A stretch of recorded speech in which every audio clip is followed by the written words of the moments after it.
The Pioneer newspaper, written by Vinod Mehta. Last part. I went back to the office and sent in my resignation letter. In the afternoon, I wrote my signed farewell front page edit. 2.5 years in the life of a morning paper is so brief a lifespan that it scarcely deserves notice. I began. Yet, as I leave the Pioneer, I am filled with a sense of exhilaration and satisfaction.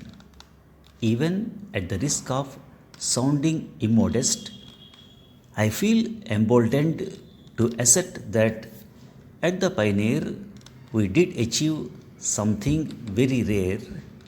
We brought together on a common platform a Delhi diaspora united only by a concern for decency and dignity, which believed that the lifeblood of democracy, namely debate and dissent, benefit immeasurably when injected with a variety of ideas and opinions as possible, some of which at first glance might even appear subversive.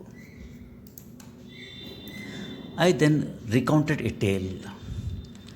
The American broadcaster and journalist Alistair Cook once sought Jawaharlal Nehru's help to resolve what seemed to him to be an impossible dilemma. Cook found while going after a really big story that there were not just two sides to that story, but 5 or 6. Ah, said Nehru, you have discovered the Hindu view of truth. Presenting 6 sides to a problem has been a pioneer specialty. I ended optimistically. I am sure in the years to come, the Pioneer will go from strength to strength. It will become even more fiercely independent. Its spirit of inquiry and irreverence will remain undimmed. Its commitment to the highest professional standards will be reinforced, and its ability to laugh at itself even while it mocks those who strut about the national stage.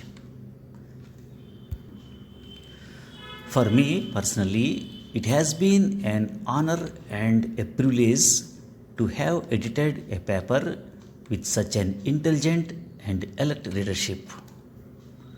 Thank you for making my stay at the Pioneer so rich and rewarding. The next day, I went to work dot on time, held the morning meeting, the reporters' meeting, and the art space meeting. Later, I went around shaking hands and saying goodbye to the staff, many of whom had joined because of me.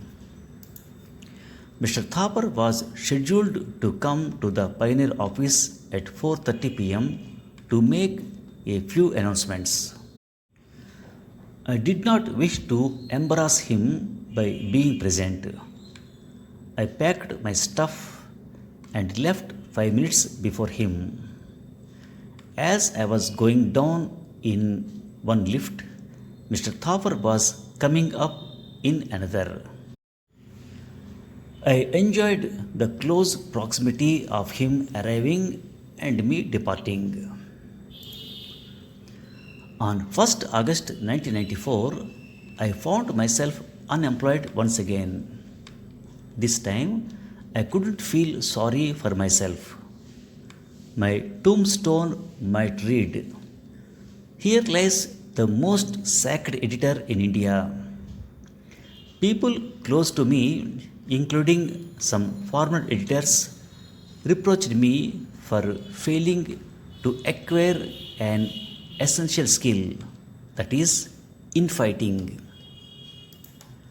All around me, I saw mediocre editors flourish. They possessed minimal competence but were adept in intra office interview.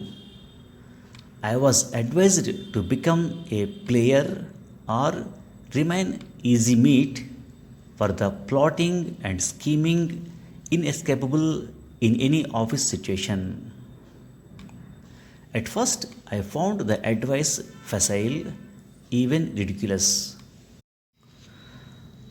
I had thought being good at one's job was the only requirement for professional survival and advancement. Now I was not so sure. Did I have to master the black arts of proprietor sycophancy and colleague backstabbing? My contract, which I had read only cursorily, stated 3 months' pay in case of termination of service. That was okay with me. However, when I got a check for rupees 42,000, I presumed nothing more than an accounting error. When I contacted the dreaded CEO, he told me the amount calculated was correct since my basic salary amounted to rupees 14,000. When I pointed out that my full salary was 10 times my basic salary, he said, "Please read your contract. It says 3 months basic salary." When I read the small print in the contract, I found he was right. It was a rip-off, I protested. He agreed and suggested I write to Mr. Thapar pleading with him to waive the basic clause. I have been an editor for around 40 years and never once have I asked my employer for money. There have been occasions when my staff have got a raise and I have not. I am happy to trade off proprietor non-interference with no increment. For an editor, talking about money with the proprietor is unbecoming. I could not be entirely sure if Mr. Thapar knew I was being jipped. Still, I was damned if I was going to petition him on money matters. I signed the full and final settlement receipt. In late August, I got a letter from the management. It said the car and driver were urgently needed for the new editor, and I would have to vacate the company house by the end of the month.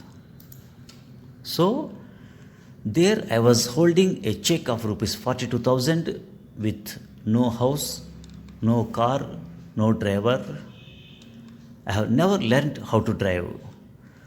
Sitting in the Delhi monsoon, contemplating my fate. Although I come from Lucknow, where they teach you to laugh at life's misfortunes, I could not find anything funny in the position I found myself in. It was after the pioneer sacking and the swift withdrawal of house, car, and driver that I resolved that whatever destiny had in store for me, I would personally own the 3 aforesaid utilities. The rented flat in Bombay I had managed to purchase from the landlord in the late 80s. I went back and sold it. Fortunately, real estate prices were good. I got a check for rupees 42 lakh, all of which I put into a flat being built in Nijamuddin East. Subsequently, I bought a car and hired a driver. In 2011, while I am stable at Outlook and the company looks after me well, the house, car, and driver belong to me. I moved into a shabby flat in Greater Kailash at an exorbitant rent. Since I was unable to provide a company lease, the landlord doubled the rent.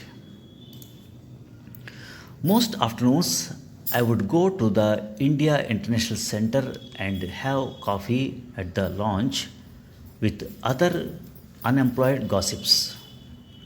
These included the omniscient Delhi town crier Virendra Kapoor and Arun Jaitley, not yet minister, Swapan Das Gupta, Rajendra Puri, and ex-governor Jagmohan.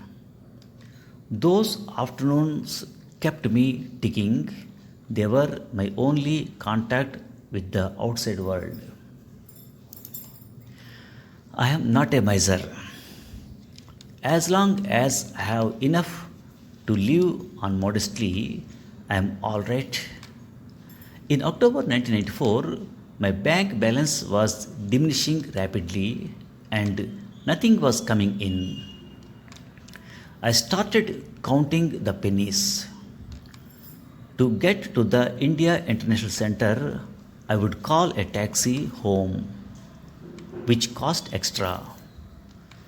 On a crazy economy drive, I decided I would walk to the taxi stand. The saving was just 5 rupees, but at the time it seemed to matter. One afternoon, distraught and distracted, on my way to the taxi stand, I walked into an open manhole.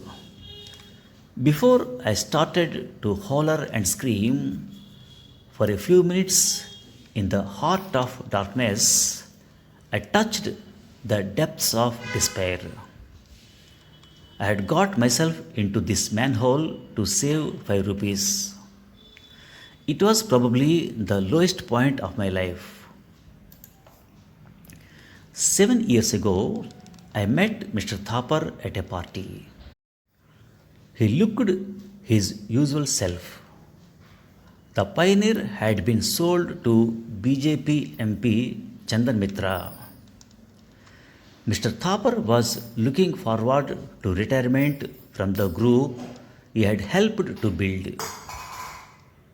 He shook hands with me warmly, complimented me on the success of Outlook, and said, "Why don't you come and have dinner with me some evening?" I promised I would. I ran into him again, in a manner of speaking, at his cremation in January 2007. Thank you for listening. All around me, I saw mediocre editors flourish. They possessed minimal competence but were adept in intra office interview. I was advised to become a player or remain easy meat for the plotting and scheming inescapable in any office situation.